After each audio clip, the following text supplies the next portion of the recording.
Suzanne's Paparazzi Jewelry, 24/7 shopping available. 160920 is the code. Show her some love, like she showed us.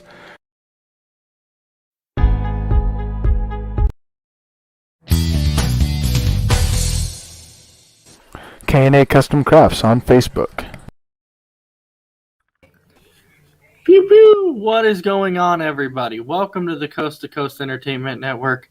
That's right, I am Ace, and tonight you're joined by none other than that man that we call him Mr. Big B. How you doing tonight, my man? I'm doing okay. I see Ace has got a new face today, so let's rock and roll. This is the face that runs the place. And then, of course, we also have Mr. Crispy Bacon. How you doing tonight, Mr. Crispy Bacon? I'm doing good. How's everybody doing tonight? You know what? I am doing freaking fantastic. I can't complain. As you see, I shaved, so it's looking good. I'm looking good, man. There's a difference between when I shave and when somebody else shaves. The difference is I make this look good. That is the difference.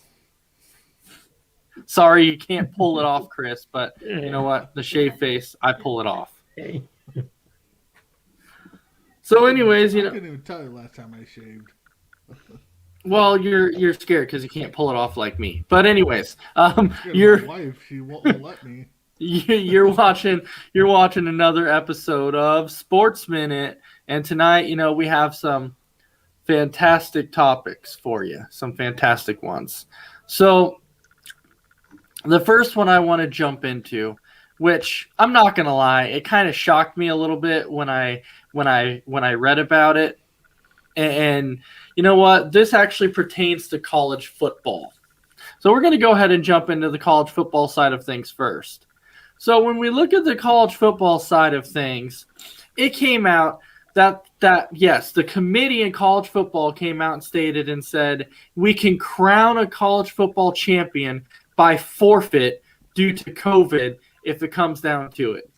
If you ask me, that is the dumbest thing I've heard. You're going to crown a champion because if a team can't play because they have a COVID outbreak, you're going to crown a champion because of that.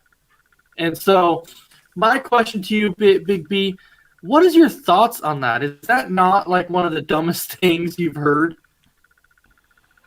Yeah. So I mean, so that means to me that they're already expecting the worst to come. They don't have a backup plan, and my backup plan would be, well, either push it off another week or two, or get one of the teams that lost to fill in. But to claim it on a forfeit, so yeah, they're panicking. They don't have a backup plan. They don't want to push it off. I mean, it must be sponsor related because we know how the college football is. Oh, excuse me. So, but I don't know why they can't push it off for 2 weeks. I mean, I don't know. It's kind of easy way out. It is the easy way out, and it doesn't make any sense to me because, we always hear about, Alabama and all these teams that bring in the most money. So if college football is so concerned about making money, why in the heck would they cancel national championship game? If it came down to a COVID outbreak, they would cancel it and crown a winner. Yet they're concerned about all this money. That part is what makes no sense to me. So what if both teams have COVID issues and can't fulfill a team? Then we don't have a national champion? Or they're going to push it off? You know what? That is a very good. You know what? Honestly, I can't answer that question. I guarantee they will not cancel it if Michigan beats Georgia, let's say, and Bama beats Cincy, and Bama comes down with COVID issues. They're not going to hand the crown over to Michigan. It's the playoff, not the championship game. It says the policy allows a team to advance to the championship. It didn't say to crown a championship. Oh, okay. So, are you sure? Because maybe I misunderstood, but I could have sworn it said a champion-wise, that it could crown a champion. No, what I saw, I'm looking in when I posted it. It says the college football playoff has issued a new policy to respond to the surging Omicron virus cases. The policy allows a team to advance to the championship and ultimately win it. So they could win it, but it didn't say that it would happen. So you would automatically move on to the next round. If opponents have to forfeit, according to its updated set of COVID rules. Okay, but going into that though, let me tell you this though for a second, because you're even saying that, it could boil down to a team could advance on. But I guarantee this. If it is a playoff game, and if it's even Alabama that gets it in a playoff game, they're not going to let Cincinnati win by forfeit. That would not It happen. wouldn't sit right, no, but Alabama already has 2 cases.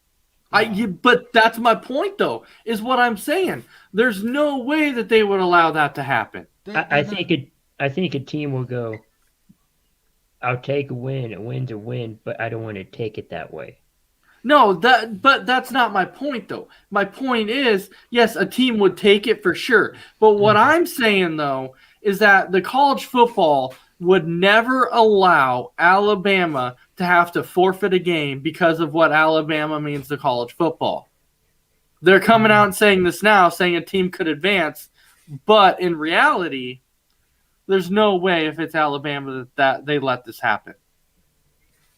And you can agree with me or not. That's fine. No, But the thing is Chris, so you're thinking that if Alabama comes down with all these COVID cases, because they already have 2, and the college football playoffs is saying, oh, if a team has to forfeit a game because of COVID cases, they will. But you're telling me that if it's Alabama, college football would allow it to happen? I think it's possible. Right. I think it's possible. I don't know, man. It's Alabama, and I just don't know if they would, because think about a couple of years back when they had that whole rule. When they had that shortened college football season because of the pandemic, and then the initial rule was that you at least had to play 6 games in the Big Ten. And in order to make it to the playoffs or get in the Big Ten championship. And then what happened? Ohio State had played like 5 games, and so they had to rewrite the rules because of Ohio State. It was Ohio State, so they rewrote the rules and allowed them to get in. That's my point, though. They're going to have these special rules for certain teams because of the simple fact of what they mean to college football. And that's really the only point I'm trying to make, is because of what these certain teams make. That's why they're going to be like, we can either change the rule or we'll leave it the same, depending on that team. Well, the thing is, I mean, as a fan, do we kind of want to see? I'm not saying I want to see it, but do we want to see what would happen if Alabama does test positive come the 31st, and see if they're going to stick behind their word and give Cincinnati the win? I mean, because we know Alabama and Georgia, that's where everybody wants to see. Well, that's what the sponsors want to see. As fans, we don't want to see it, but so. Well, I mean, A&M had to drop out of the Gator Bowl. Yeah, and that's what brought this all on. So no, I know. Yeah. I mean, so if NCAA is going to stick to their word, I mean, okay, let's see what happens if Alabama or Georgia, test positive, because we know if it's Michigan or Cincinnati, they'll be like, oh, but they're going to forfeit. But if it's Alabama and Georgia, then let's see if they're going to stick to their words. Because if they're not, then they wrote a policy that doesn't make any sense and ain't fair. No, it's not. And I think that sometimes they write these rules in to see exactly how it pans out, but then sometimes they kind of get backed in a corner because they're like, oh, we wrote this rule and this is not the team that we were expecting it to happen to. And then it happened to that team. And so that's what you end up seeing happening. So welcome in Mr. Isaiah Leong. So what we're talking about right now, Isaiah, is we're talking about the whole fact that, college football came out and said that in a playoff game that this year, that if a team has COVID, and they have to kind of miss out on the playoff game, that the team that they play would advance on without having to play because of COVID, because of the COVID policies. But what we're saying right now is, yes, college football wrote this rule. But do you agree with us that, let's say Alabama is the one that comes down with all these cases?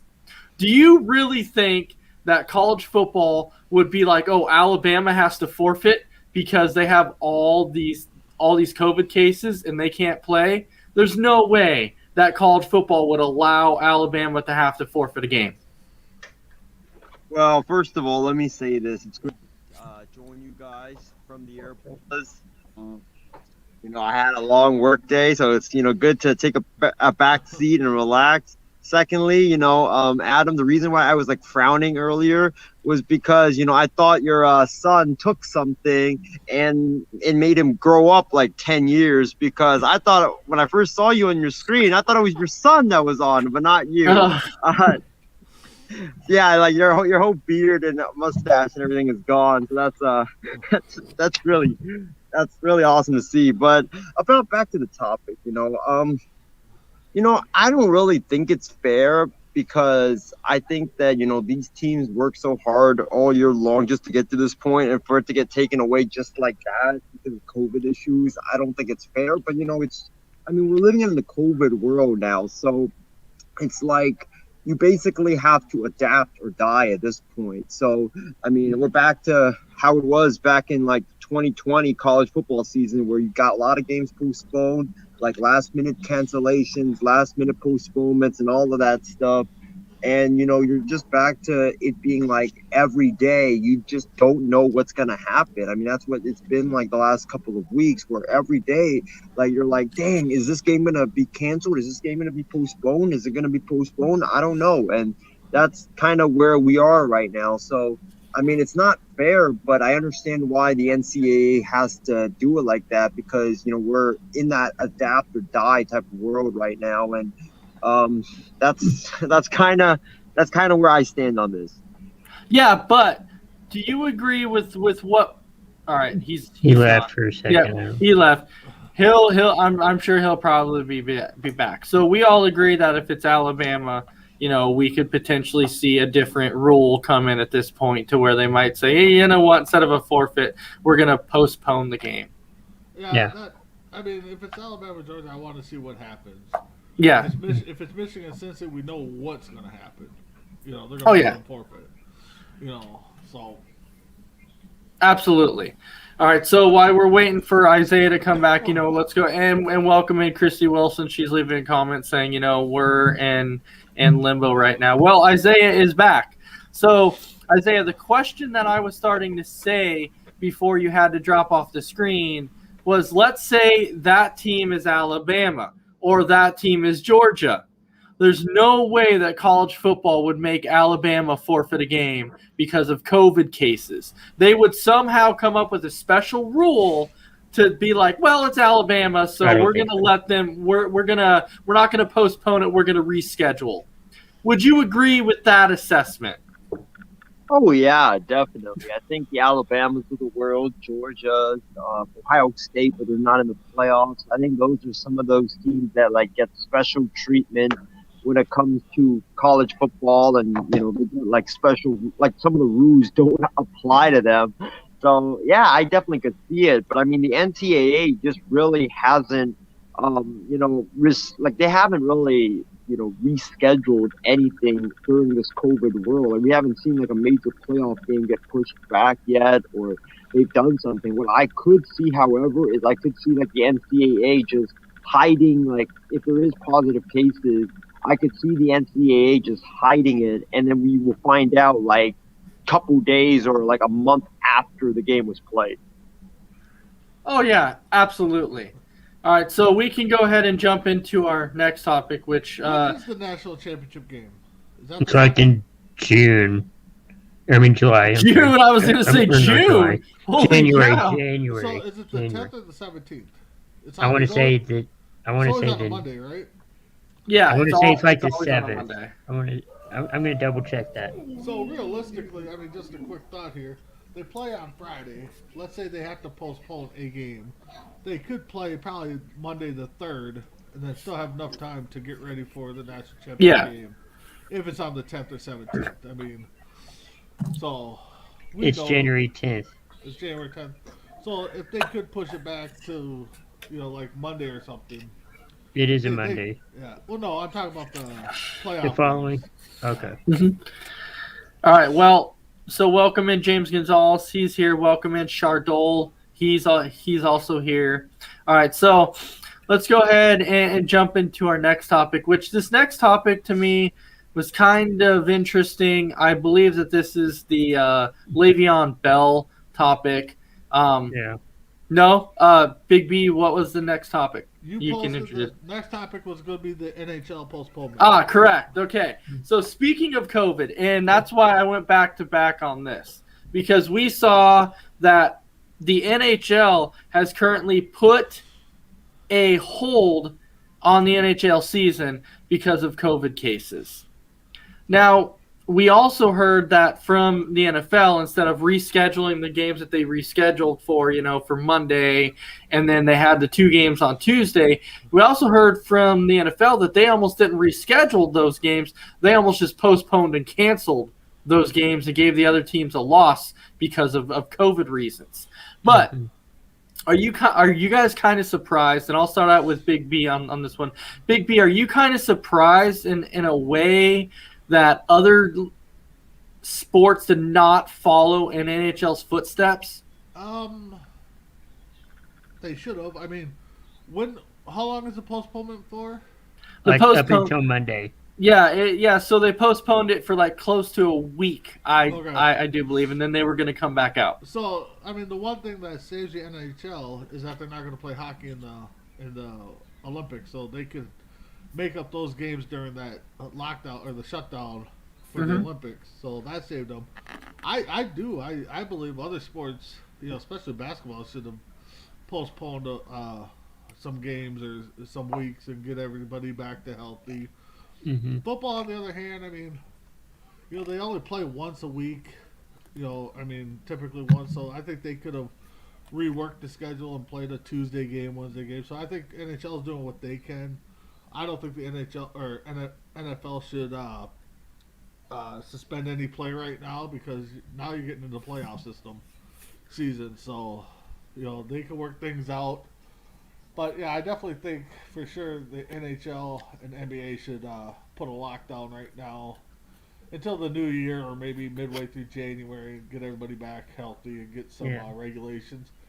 And I know a lot of analysts and people are throwing out the bubble system again. Well, yeah, and that's kind of what it's hard though. Yeah, and that's kind of what James Gonzalez is saying now. He's saying even in college football with the Final Four teams, you could throw a bubble out there. That would make sense there. Yeah, and I know that a lot of people are talking about that. But I think for the NFL, I think it would be a little bit harder to do a bubble NFL style. It really, really would with that. Yeah. That would be tough, but until they got to the playoffs, if they had to. What you could do a bubble for the NFL. What you do is, okay, for like your number 1 seeds, they only get the bye, or not the bye, but on field as well. Yep. So you could do a bubble there, and then 2 weeks or 2 week break, you would quarantine. Yeah. But I do see where Big B is coming from, though, with the aspect of NFL. It's a little bit more easier because you only play once a week. So it's not like you're constantly playing, every day or every other day like the NBA and the NHL, because those guys play multiple games a week, 3 or 4 a week at least. NFL's 1 game a week. So that's not that hard to where, if you have COVID – in the NFL, you can take some time away, you can get healthy again, and then come right back. And so, I know the COVID cases in the NFL has kind of been on the rise too, but they're definitely trying to figure things out around that. So, Isaiah, are you surprised that other teams did not follow in the footsteps of the NHL? I'm not surprised at the NFL because, like I said, I think the NFL, it's all about like the games, they badly want to get the games in because if they have to push it back, I mean, that's going to mess up the playoffs. That's going to mess up the Super Bowl. Like everything's going to be messed up scheduling wise. I think for the NBA, I think the NBA should have done it because you're seeing right now, left and right, you have like so many people, players getting COVID left and right. It seems like every day you have at least like 20 or 40 people, players getting COVID in the NBA. I think the NBA should have done that. I think that they should have paused all the games from last week and just restart on Christmas. I think that's like the best. Give everybody like a week to recover, to test negative, get all the teams to get their players back, so like the teams don't have to be in shambles and be in chaos.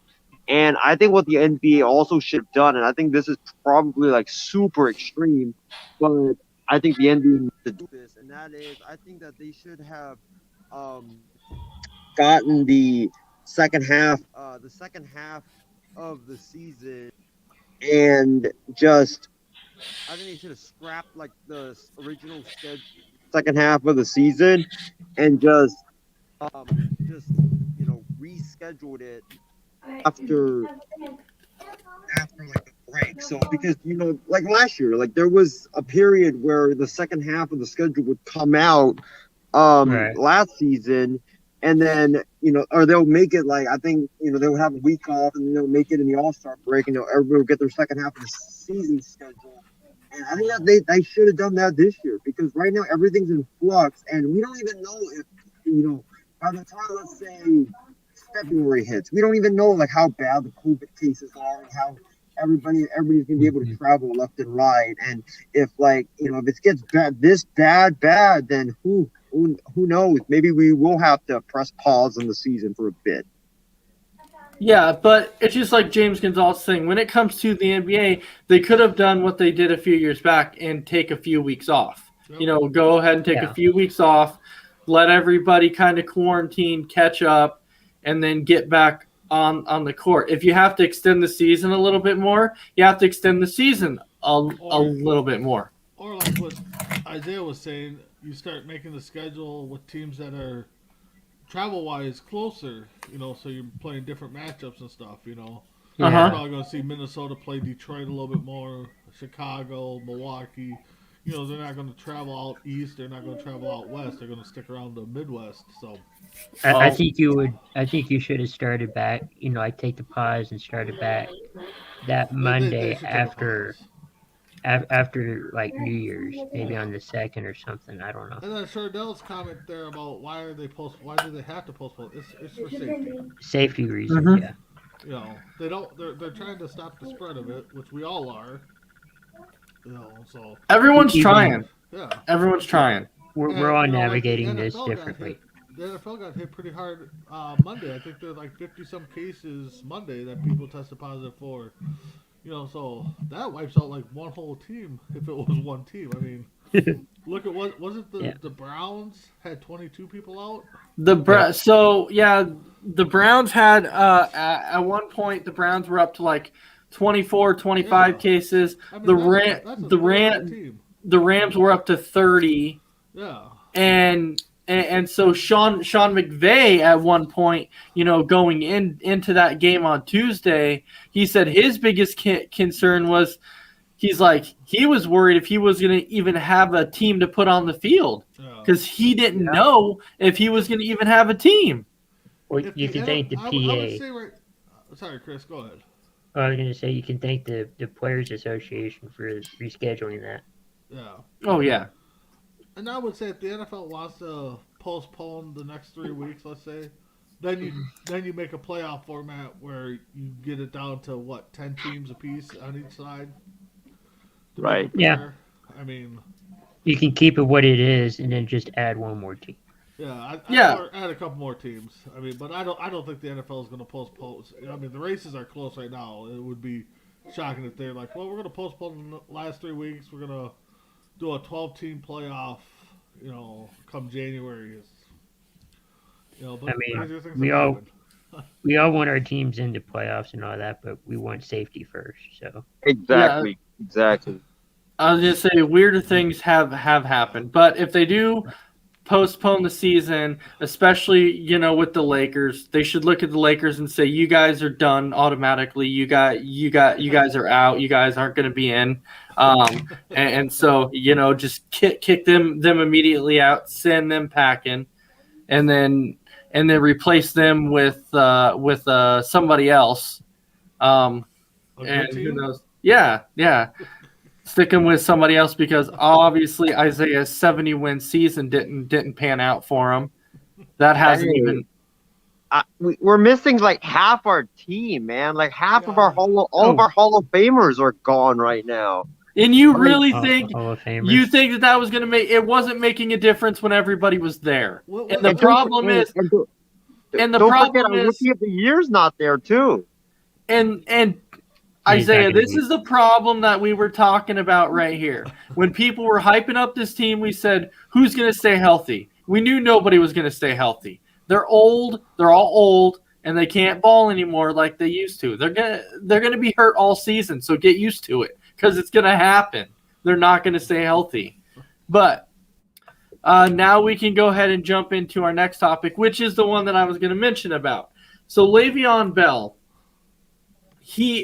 First thing is, he had this giant, interview and kind of this stuff he said. Well, originally he came out, and said, back when my whole, contract with Pittsburgh Steelers and everything was there, he said, yeah, I think I could have handled that a little bit better. I think I could have went about that a different way. He's like, and I probably should have. I probably shouldn't have held out like I did, because he said in the end it only affected him, which in reality it did. Because when he held out that whole season, he was not the same after that. He has not been the same Le'Veon Bell, not even close. But after he talked about the whole holding out and then not doing it the way he should have done it, he said since he was not on the team for the last 6 weeks, because we know the last team he played for, he got released for again. Well, I should say from the last 2 teams, he got released. So then he said, well, I was kind of sad, but then I figured, what am I going to do? I'm going to focus on boxing because he wanted to start to try and pick up boxing. So, but now that the Bucks signed him, he's now on the Bucks team. Shocker. That they signed him because Leonard Fournette is kind of hurt and might be going on the IR soon. So, Big B, what is your thoughts on Le'Veon Bell coming out and saying that he was going to take up boxing of all sports?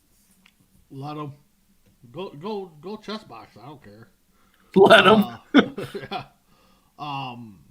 But it also shows you how, to me, it kind of shows the lack of faith they have in their backup running backs if they're going to go out and sign Bell. I mean, yes, he's a name, just like AP's a name, but you got 53 men on the roster. You typically have 3, 4, 5 running backs.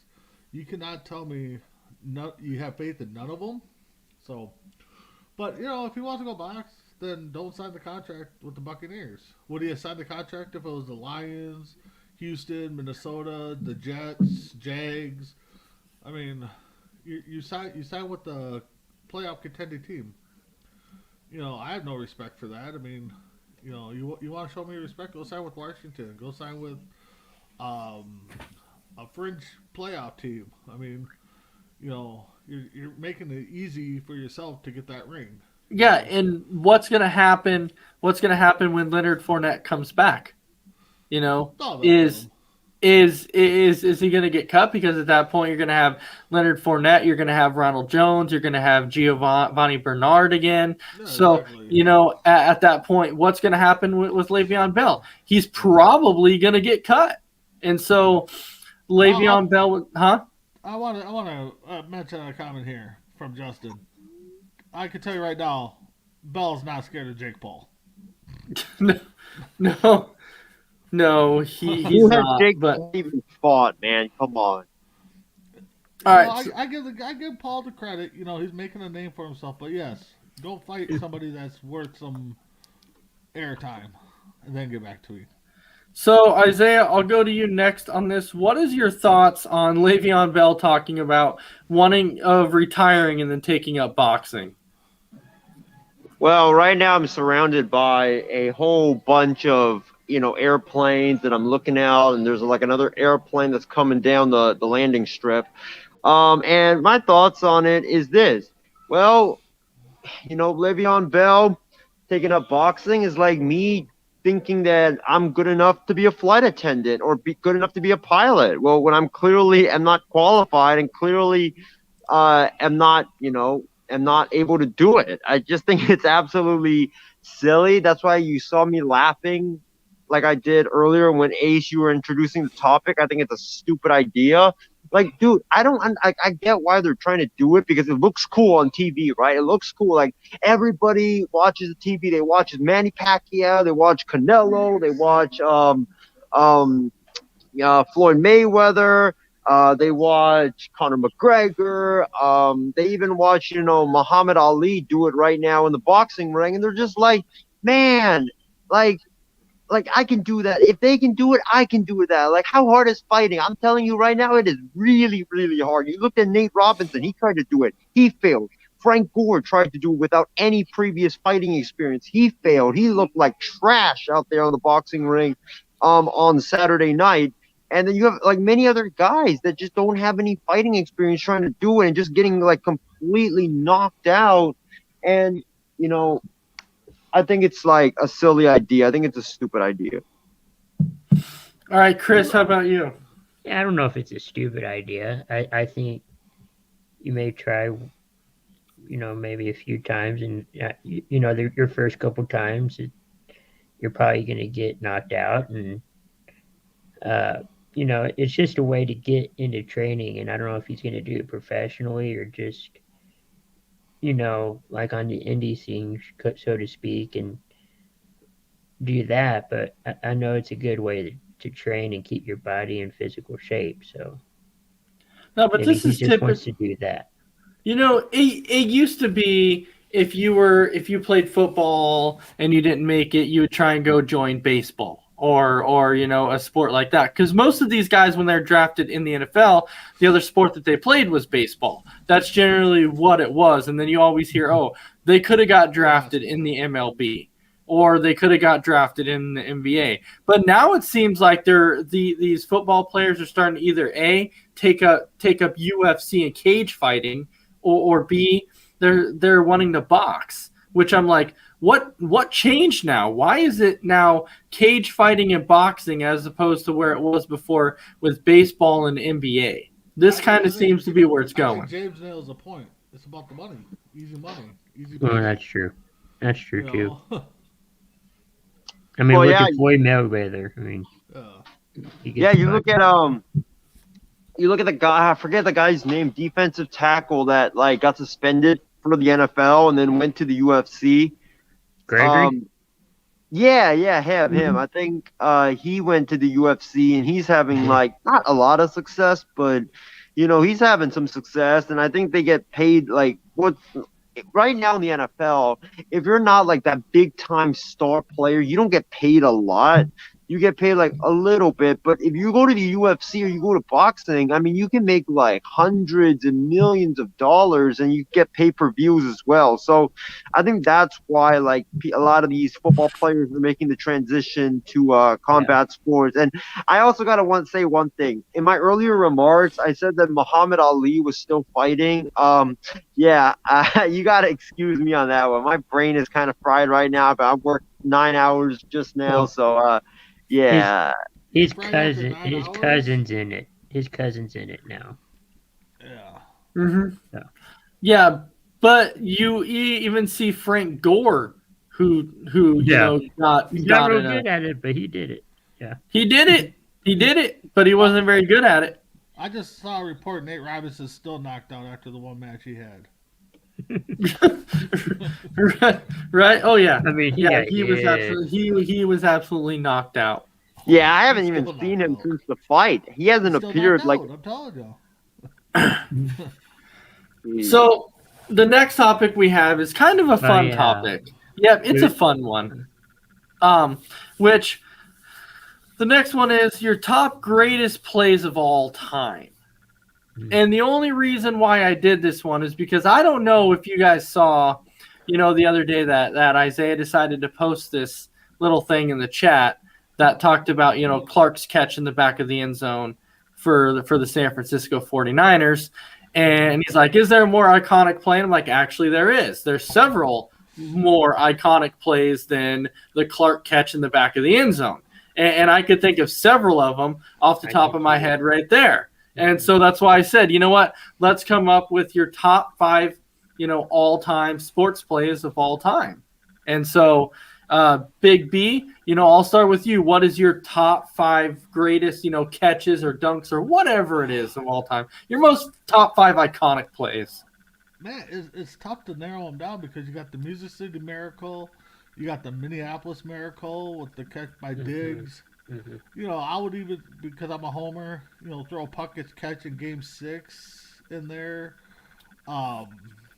There's just so many that it's hard to pick, just a few of them. I mean, even, watching the Packers, how many times did Brett Favre go to run and then do that little shuttle pass that breaks off for his 60-yard run? I mean, there's just so many. The flea flickers, the reverses, dunks. Any kind of alley-oop that is done, from half court. There's just so many. I'm not saying that the Clark play is not iconic, because it is. They show it every year. Don't get me wrong, but there's just so many that it's hard to narrow down. The Peyton Manning, I just saw highlights when he was in Denver. He faked out everybody, and they all went to the middle, and Peyton Manning does a curl route to the end. That's iconic. There's just so many that it's hard to name down any. We could probably sit here and go through and have a whole hour or two of just iconic plays. Absolutely, because one I was thinking of right off top of my head, and I know that Brandon went on the Homer side of the Minnesota side. So when you think about another one, if I'm going on the Homer side, I talk about the Monday night catch that Antonio Freeman made against the Minnesota Vikings on Monday night. You want to talk about an iconic catch? Like, you can go back and watch that to where everyone's like, he did what? Because the ball on his back, right? Yeah, it was on his. It rolled. It hit his back, rolled down his arm, hit his leg, bounced up, and he caught it and ran it in for a touchdown and won it. And so you're like, that play was definitely iconic. You think about the David Tyree helmet catch. I was thinking that. Yeah, that was definitely a iconic catch. You have the Villanova buzzer beater to beat UNC in the championship in 2016. Absolutely. Christian Leitner's turnaround jumper from the free throw line after a half-court pass. In the NCAA tournament. There's tons of them. The immaculate reception. You have that one. You have there was one that John Elway's helicopter. I was thinking that one too. That's what they call it. Oh yeah. I'll have to look that one up. I don't remember that one. He goes into the end zone, kind of flips, and he scrambles. He takes off running, and he tries to jump, and then he got hit, and he helicoptered and scored. Yeah, they called it the helicopter. And the one Cunningham was in the end zone, his own end zone, dashing around for like 2-3 minutes, and then just chucks up a Hail Mary dead center and hits one of his receivers for like a 99-yard bomb. Wow. Yeah. Oh yeah. What about the one from last year where Kyler Murray hits it up in the air and all of his receivers are in the end zone? And are you talking about Hopkins? Yeah. Hopkins catch against the Buffalo Bills, right? And Flutie's college pass, I saw end that. zone, Yeah. the Hail Mary. No, that wasn't the band. That one wasn't when the Stanford band was on the field. That was when Doug Flutie was in college. Yeah. And that was actually the guy's last name was Rogers, who actually scored that touchdown. It was actually Richard Rogers' dad, the tight end for the Eagles. It was his dad who actually scored that touchdown. Damn. Good knowledge there. Yeah. But when it came down to it, I'm talking about the Doug Flutie Hail Mary in college. I thought Yeah. that was it. I thought that was it. But No, What? maybe I'm No, wrong. no, I no. know That's what you're thinking of. that Stanford band one, Chris. The one that you're talking about. The Uh-huh. one that I'm talking about that Richard Rogers' dad scored on. That Mhm. one is when they were doing a bunch of laterals, and they kept it going. And Oh, then yeah. the Stanford band thought the game was over, so Okay, they ran on the field. right. But the play Okay. was still going on. And I feel bad for some of those band members because they got ran over. Yeah, they did. No, They- I they- can name a bunch of plays, but there's so many out there. I mean, Yeah. Robert Ory hit some big time shots in basketball. Well, Ray even- Allen hit some big time Yeah. shots in basketball. Yep. Even after oh god, now the pitcher just came to my mind for Florida, the young pitcher that died in the boating accident. Oh, Hernandez. Yeah, and when they played their next game, the leadoff hitter Gordon, led off and hit a home run on the second pitch of the game. Mm-hmm. And he's going around. He's fighting. I mean, that's iconic right there. To do it. So. Yeah, I mean, when you think about it, For Trump, what?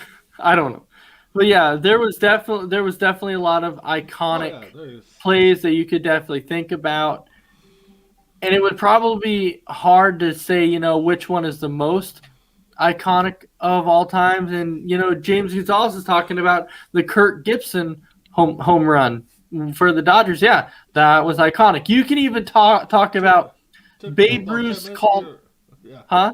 It took him about 10 minutes to round the bases because he was so hurt. Yeah, and you can talk about Babe Ruth's called shot. That was another iconic home run. Good one. Yeah. Does anybody remember Byron Leftwich when he played Jaguars. for no? I'm talking about when he played in college and he played for Marshall University. Nope. And I think I saw um, that play. and he broke his ankle. Mhm. And everybody thought he was going to leave the game, and he did not. He continued to play that whole entire game with a broken ankle. And basically what he did was that instead of leaving the field, he would pass it, and then two of his teammates would come and pick him up and carry him up the field and then set him down in the huddle. He'd call the play, and they would carry him behind the center, line up, he'd take it, and then go back and throw it or hand it off, and they would carry him up the field again. So, Oh my God. Wow. I'll Wow. have to look that up. I mean, I Yeah. remember something like that, but so I don't know how if you're not a defense that you just don't go right after the quarterback every time. right? I mean, he couldn't move. Yeah. Yeah, he couldn't move at all. Yeah, it was definitely one of those iconic, games that you think of because you're like, who the heck plays on a broken ankle? Well, I mean, yeah. Well, I mean, we could say that. I could say that here in Dallas, who plays running back with a broken arm. Emmitt Smith did. Yeah. And did Against the did Giants. Stafford, his rookie year in Detroit, Collarbone. dislocated I think- his shoulder and went out there and threw the game-winning touchdown pass. I think mean, it was his collarbone. Yeah. something like that. Yeah. Yeah, and that's it because you can talk about injuries and stuff like that, but I don't think anybody would ever meet up to the old Iron Man. There's Or Terrell Davis. I think when he was in Denver, he had like vision loss for a second, and he played with that. Well, I could have got the player wrong, but I know actually- he was Denver running back. Actually, I think the most probably iconic thing in baseball, and this wasn't really, an iconic catch or whatever. Game 7 of the 91 World Series. No. Game 6 of the 2020 World Series when the 2021 when the Atlanta Braves win the world. No. Okay, no. The Well, how most about winning a gold medal with a broken freaking a neck? broken freaking neck. No. I'm talking about the one that I'm talking about is the individual that in baseball when he was struck by lightning Oh, on the damn. mound. He was struck by lightning on the mound, yeah. pronounced dead. He was pronounced dead on the mound. They revived him on the mound right there. They bring him back to life. And instead of the guy leaving the game, he picks up his glove and says, "I'm finishing this."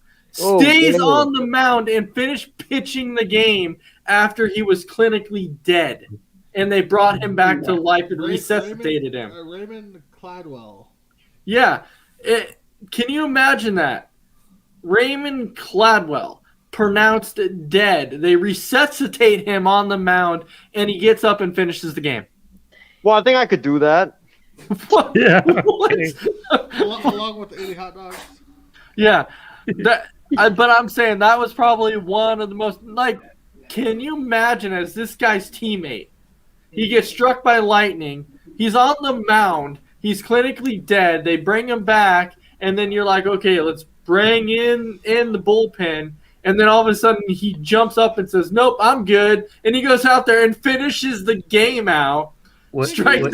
Strikes out the next two batters to end the game, and then comes out in his next game and pitches a perfect game. And you're telling me that's What year was that? I can't remember. That was like 1919. yeah, that was like 1919. Yeah. How could you? I mean, let's say that happened. I mean, how could you finish the game? I mean, as a team. I'm not saying the pitcher pops up and we're pitching. I mean, let's say they cart him off and they're like, "Okay, we're gonna play." It's like, really, a dude just died right in front of us. I mean, you know. I mean, the technology wasn't good back then. The medical Yeah, care the wasn't that technology good. wasn't that good back then. Yeah, So, but I'm surprised. Yeah, but are you more stunned that he finished the game? Are you Yes. more stunned that they weren't like, okay, we're gonna cancel the game because the guy just died? All of the above. I'm surprised All they of just the didn't, they were going above. to postpone it. Well, that's what I I'm mean, saying. The dude, struck by lightning, he's laying there. It's like, okay, let's call the game. You know. But Well, but like Yeah. James said, there wasn't like bullpens back in that day, though. But you did have other pitchers that could come yeah. in. Yeah. yeah. It just wasn't considered a bullpen, but you did have other pitchers that could come in. You basically had you would go take somebody else's spot in the field is basically what it was. It was like a little league thing. Somebody else would come in and pitch, and you would take their spot in the field. That's kind of how it was. But still, I will never forget that the dude dies and then finishes the game. That is like the most iconic. And they resuscitate him, and he comes back and finishes. Like that's going to be iconic. That will never be forgotten in the history of sports. I take it Well, back. no, That's got to be the because- top play. Just kidding. And the thing is pitchers nowadays, after 6 innings, they're out of the game anyways, and Or if even they pitch a 5. great game, Yeah, but I don't think. They yank you out. But I don't think a pitcher like that would be durable enough now to get resuscitated and then come back and finish. No, like I said, how could you just? Are we really starting a new thing, Justin? Masked Isaiah? Come on, man. Come on, man. All right. I have a couple of plays that popped to mind. How about the Okay. Ray Allen 3 against the Spurs in Game 6 or Game 5? It was Game 6. Ray Allen hit it against the Spurs in Game 6. There was probably about maybe 3 seconds left on the clock, and he hit it in Game 6.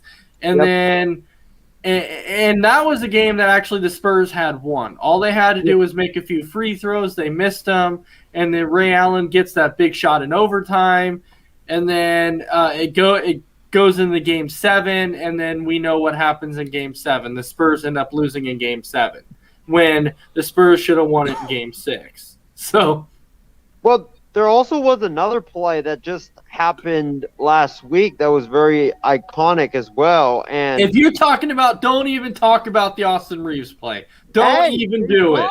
It was a game winner 3. The guy fell down and he still knocked it down somehow. That was good, Okay. but he's not the rookie of the year.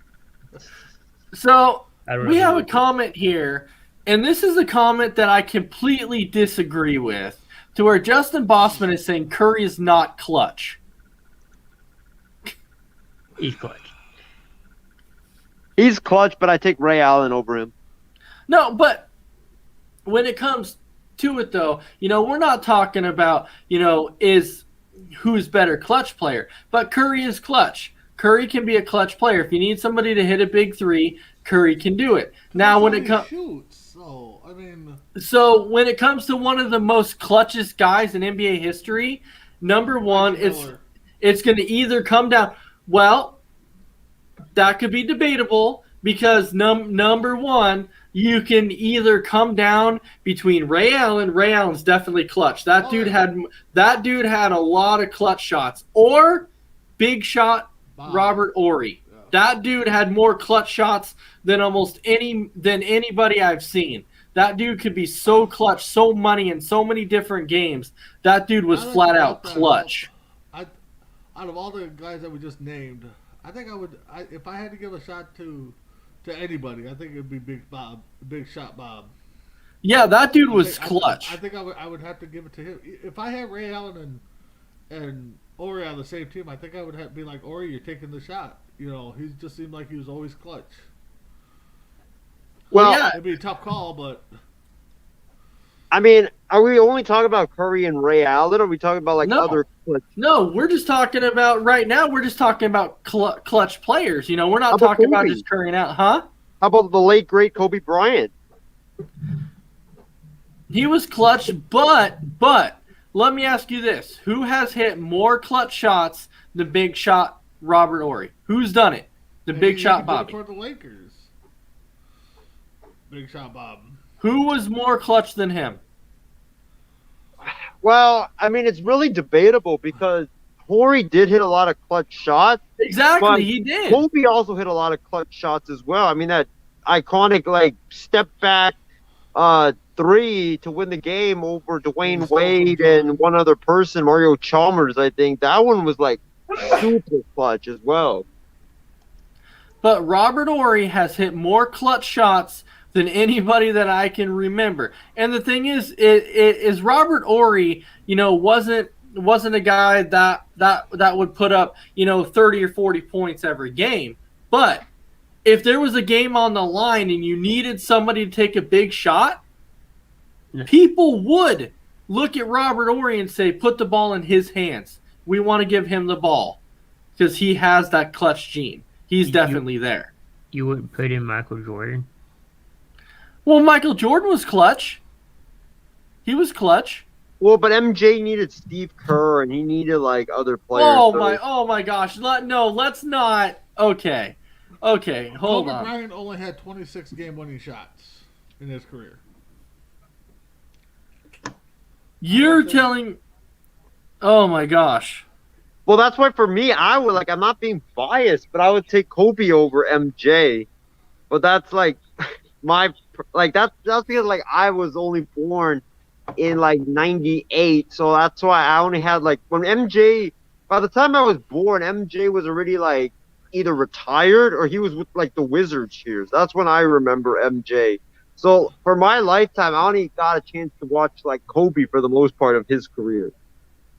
Yeah, but if you're telling me that Michael Jordan did the things he did because of Steve Kerr and everybody, that's craziness, man.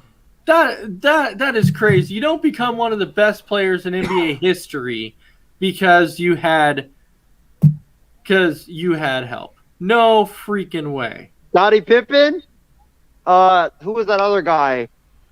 Wasn't it Carlos Boozer or someone? No. We're gonna go down this road. How many rings did Kobe win before Shaq came over? One before Shaq, 0. Exactly. Michael Jordan and Pippen won all 6 together. So they needed each other. With the same team. Yeah, exactly. So don't even get into that Jordan needed him, needed this, needed that. Kobe, I'm not disrespecting Kobe. I think Kobe's a great player. Do I was I a fan of his? No. But I respect the talent. Just like LeBron. How many titles has LeBron won that he didn't go build a team around? Did this dude... LeBron will never be like Kobe or Michael for sure. He'll never be any of those two. Did this dude just say Dennis Rodman? I saw that too. I'm hoping he wasn't saying Dennis Rodman was clutch because that dude didn't really shoot the ball. He was a rebounder. Who said that? Justin Bossman. Dennis Rodman wasn't a shooter. He was one of the best rebounders in the game. He wasn't. We're not even going to acknowledge his comments. I mean, you want to say Kobe's better, that's fine. I know you're younger, and just like Isaiah, if he wants to say Kobe was the best that he's seen, that's fine. But Reggie Miller, this says in Reggie Miller's career in 18 seasons, his clutch shot percentage, he hit 87 of them. wow.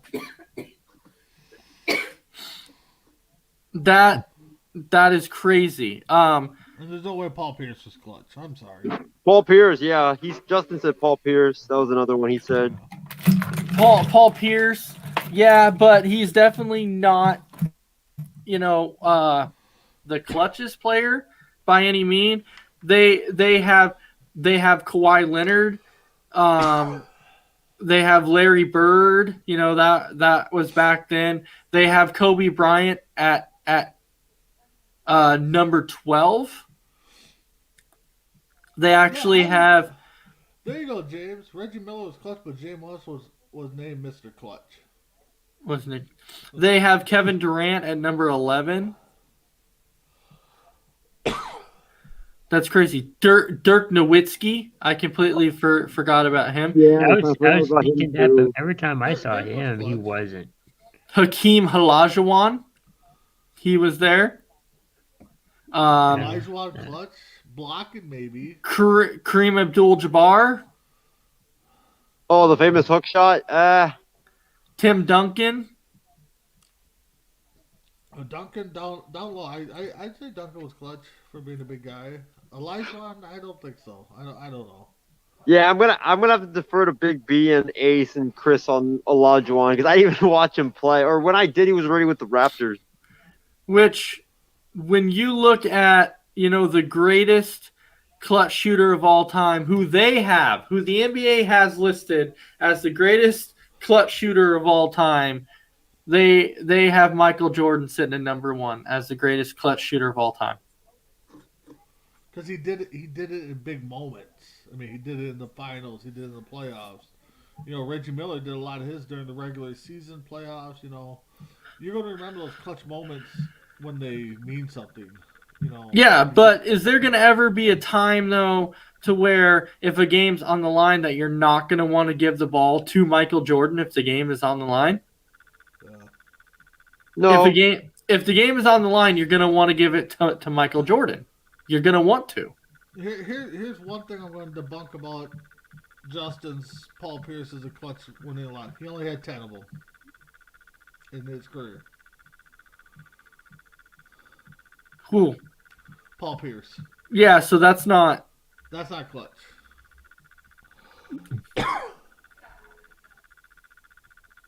I think Justin, what he's saying about Paul Pierce is like short-sighted because I'm pretty sure he only remembers the game winner that he hit for the Nets and also the Wizards in the playoffs. But other than that, I don't think he I don't remember him being clutch with the Celtics. I mean, when they needed a bucket, it was always Ray Allen or even Kevin Garnett.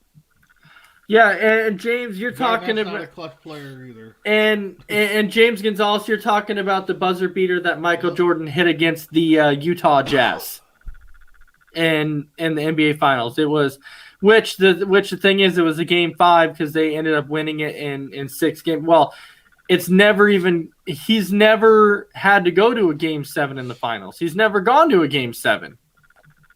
That's crazy. Yeah, because the series was over before he even got that far. That's how money this dude was. But still, that's crazy. That it never went to a game 7? Yeah. Bill Russell. Oh, dude, I can't. I do that comment's crazy. Now, if you're trying to talk about championship wise,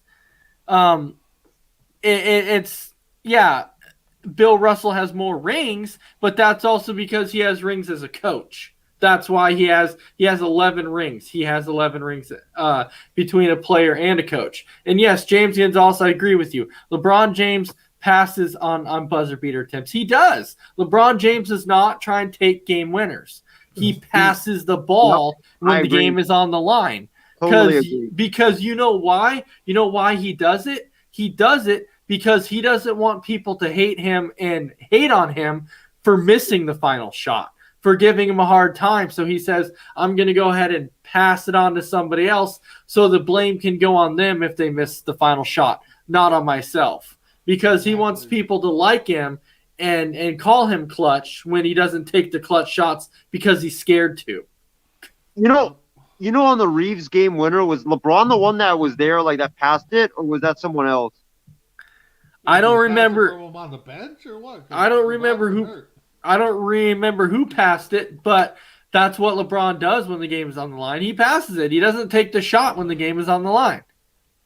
And you know, a debate that I was having once was when somebody's like, well, that's what makes LeBron James the greatest ever, is because he passes when the game's on the line. I'm like, that is the most ridiculous thing I've ever heard. You're saying that the guy's the greatest player because he passes the ball when the game is on the line? If you're a great athlete, you want to be up in those moments. You want to be at the plate, bottom of the 9-2, while bases loaded. But that shows us high IQ, though. And it's playmaking. If you have a chance to get the game winner in any sport, you go for it. If you want to consider yourself the greatest basketball player of all time, you're going to want to sit there and be like, when the game is on the line, I want the ball. If you're on a cold streak, you could be 0-22 for that game, but if you want to be considered the greatest, you're going to take that game-winning shot. Do you really ever think there was one time in Michael Jordan's career that Michael Jordan was like, I have a high IQ, so guess what? The game is on the line, so I'm going to pass the ball to somebody else. No, it was always Michael's like, I want the ball. Give me the ball when the game is on the line. It was a playoff game, I think it was. He had a fever of like 101. He was still out there playing. Absolutely. The flu game. Yeah. When the game was on the line for the Lakers, do you think Kobe didn't want the ball? Kobe always wanted the ball. Exactly. Like, give me the ball and get out of the way. Exactly. Kobe wanted the ball. The greatest. Michael wanted the ball. There was so many players when the game's on the line, they want the ball. Passing the ball when the game is on the line. Come on, man. You're killing me, bro. That doesn't show nothing. Now, there could be a double advocate to that because, of course, if you're Jordan, you're going to get double teamed. So if you find the shot, pass it for the game winner, that's a different story. But if you're doing it all the time, then, yeah, you're not clutch in regard. Yeah, but there's been several times I've seen it when the game is on the line and LeBron has a good open look, but he passes it because he doesn't want to take that final shot. Justin, that's why. Do that. What sport are you talking about? And we'll do that for next Sports Minute. If you put that out there, we'll do our name your top 10 players list and tell me, is it for any sport in general? If it's for any sport, I'll give you my top 10 players of all time. If you're talking NBA, tell us NBA. If you're talking, MLB, MLB. If it's NFL, tell us. We want to know, and we'll make our list. Yeah, we want to do NHL as well. Okay, Justin's saying NBA. Okay, so we'll do our top 10 NBA list. All right, so anyway. Next week. So anyways, we're at the end of the show now. We're at that mark. So Big B, I'll start with you. Any final thoughts? Chrissy wants to see an NFL top 10 too. So final thoughts. I hope everybody has a great Christmas in a few days. Thanks for all the viewers. Keep watching Coast to Coast Network and MI6. Actually, I think, Isaiah, correct me, you guys are on a leave of absence right now? So yeah, we are actually on a Christmas break until, majority of our shows are going to come back after the new year. But we are going to have the New Year's extravaganza, which will be on December 31st. And I don't know if Ace and Callan have talked about that yet. It's going to, I guess Callan's planning it for an 8-hour special or something really ridiculously long. And also, the only show that we do have currently going on is The Extra Point with Loro and Ben, which is every Sunday night after Sunday Night Football. Okay. All right. Thanks, everybody. And Merry Christmas. And then, Chris, any final thoughts? Yeah, thank you everybody for watching and tuning in. Stay with Coast to Coast. We got a great, lineup as always, and hope everyone has a Merry Christmas. All right. We definitely want to thank everybody for watching. I want to thank Isaiah, Big B, and Crispy Bacon for being on the show tonight. Thank you to all of our viewers. Keep in mind, next week we will give you our list of the top players for you. So with that, I hope everybody has a fantastic night, and we will see you Saturday for another episode of Sports Minute. Have a fantastic night.